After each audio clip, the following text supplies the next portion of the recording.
ஊட்டிக்கு முன்னே ஊட்டிக்கொள்ளலாமோ? முத்தமிட்டா மோசம் என்ன உண்டாகும்? சத்தமிட்டா நிலைமையனாகும். புது அடையாள அரைச்சு தொண்டையில தான் நினைச்சு மாமா கிட்ட பேச போற மணிக்கணக்கா. தூண்டாமணி விளக்க தூண்டி விட்டு எரிய வச்சு ஓ முகத்தை பார்க்க போற நாள் கணக்கா.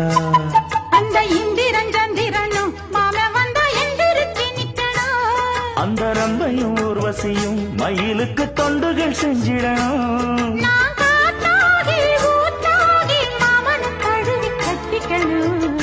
தூது வளையல அரைச்சு தொண்டையில தான் நினைச்சு நானும் கூட பேச போறேன் மணிக்கணக்கா.